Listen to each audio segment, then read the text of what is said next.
បាទសូមជម្រាបសួរអញ្ចឹងយើងចូលមកដោះស្រាយចំណោទទី1បាទត្រង់ទំព័រទី81ជាមួយគ្នាបាទ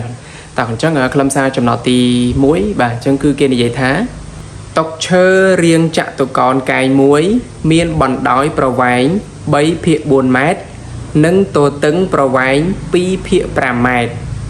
បាទគណនាផ្ទៃក្រឡាតុនោះបាទអញ្ចឹងសម្រាប់ប្រធានចំណោទមួយនេះគឺខ្លីមែនទែនបាទអញ្ចឹងគឺគេនិយាយអំពីតុមួយដែលមានរាងចតុកោណកែងបាទអញ្ចឹងគឺមានបណ្ដោយ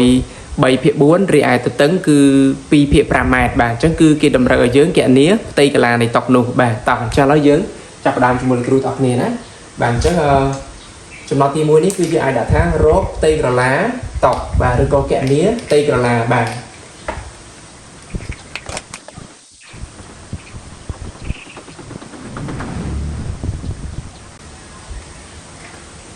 បាទនេះរកផ្ទៃក្រឡាតុឈើនោះបាទតោះអញ្ចឹងយើងដឹងរូបមន្តផ្ទៃក្រឡាអញ្ចឹងយើងអនុវត្តរូបមន្តបាទនេះគឺ A ធំបាទស្មើ A តូចគុណនឹង B បាទជួយមានន័យថាផ្ទៃកន្លាស្មើបណ្ដោយគុណនឹងទទឹងបាទតោះអញ្ចឹងក្នុងបំរាប់របស់យើងគេប្រាប់ឲ្យបណ្ដោយនឹងទទឹងបាទអញ្ចឹងបណ្ដោយគឺ 3/4 ម៉ែត្រនិងទទឹង 2/5 ម៉ែត្របាទអញ្ចឹងយើងជួសជុលតាមរូបមន្តរបស់យើងមកបាទតោះអញ្ចឹងបណ្ដោយ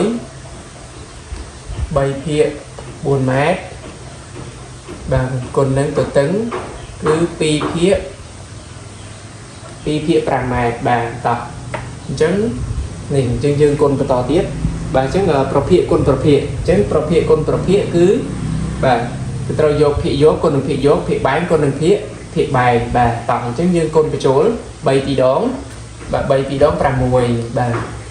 4 5ដង 4 5ដង 20បាទនេះអញ្ចឹងយើងទទួលបាន6លើ20ប៉ុន្តែ6លើ20យើងអាចសម្រួលបានតោះអញ្ចឹងយើងសម្រួលនឹង2ទៅមានន័យថាភាគយកចែកនឹង2ភាគបែងក៏ចែកនឹង2បាទតោះអញ្ចឹងបើយើងសម្រួលនឹង2បាទ6ចែក2បាន3បាទ20ចែក2បាន10បាទតោះអញ្ចឹងចម្លើយដែលយើងទទួលបានគឺផ្ទៃកន្លានៃតុនោះគឺ3/10 ម៉ែត្រការ៉េបាទតោះអញ្ចឹងយើងអាចឆ្លើយប្រាប់គេបានដូចនេះផ្ទៃកន្លាតុឈើនោះគឺ3/10 ម៉ែត្រការ៉េបាទ